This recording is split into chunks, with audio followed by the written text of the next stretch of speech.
C'est-à-dire que l'Euro, ils ont été pas à la hauteur au niveau du jeu, au niveau du spectacle proposé, ils ont gagné l'Euro. Et là, à la Coupe de la Confédération, ils ont été très bons dans le jeu, ils ont été à la hauteur pratiquement des attentes dans le jeu, dans le spectacle qui a été proposé, mais ils l'ont pas gagné.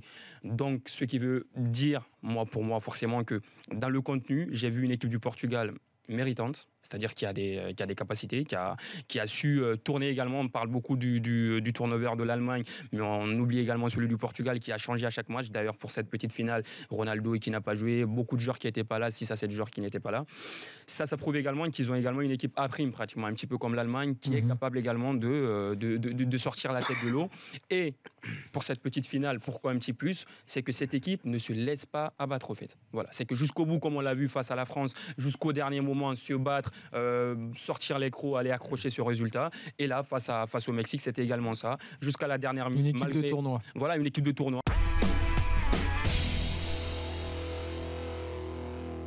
Que Monaco vende, surtout quand on a d'autres clients, entre guillemets, je dis allez-y. Alors évidemment, c'est pas si simple. Si le PSG met 30 millions de plus, peut-être que... Mais même, c'est peut-être là qu'il faut que la fameuse culture foot qu'ils veulent se réapproprier en disant non, on n'est pas là de passage, je parle des Russes, on est là pour redonner l'image et redonner l'histoire de ce club qui a une histoire, qui a été champion, ils le sont redevenus, qui veut gagner la Ligue des Champions, pourquoi pas.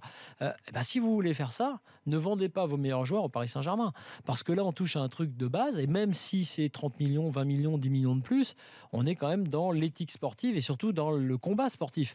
Et je dirais même que ce serait un discours fort que d'entendre le président, que ce soit Vassiliev ou Ribololev, dire on avait une proposition du Paris Saint-Germain, mais oui, on a préféré vendre Mbappé au Real ou Fabinho à Manchester parce qu'il est hors de question de renforcer un concurrent. Donc voilà, vendez si vous voulez, mais pas au PSG.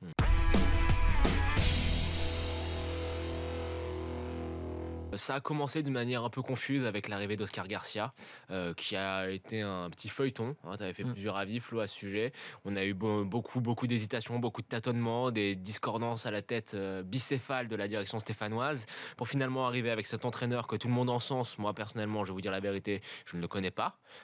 Quand je me suis intéressé un petit peu à Salzbourg, au Red Bull, parce que vous savez que c'est un club un peu particulier, avec un investisseur un peu particulier, j'en avais eu des échos plutôt négatifs quant à ses capacités tactiques. Donc, on va attendre de voir, mais à mon sens, il ne faut pas s'enflammer parce j'ai l'impression qu'en ce moment, et peut-être moi le premier, c'est de dire tous les coachs qui viennent de l'étranger sont forcément meilleurs que ce qu'on a en Ligue 1. On va attendre de voir. Là, Saint-Etienne, quand on voit ce qui se passe, la direction sportive, elle a été remodelée autour de David Ventier. Très bien, pourquoi pas. Il est auteur de tentatives de recrutement qui ne sont pas trop mal ces dernières années à la tête de Saint-Etienne. Mais quand je vois l'état et l'avancée du mercato stéphanois, c'est là où je commence à m'inquiéter.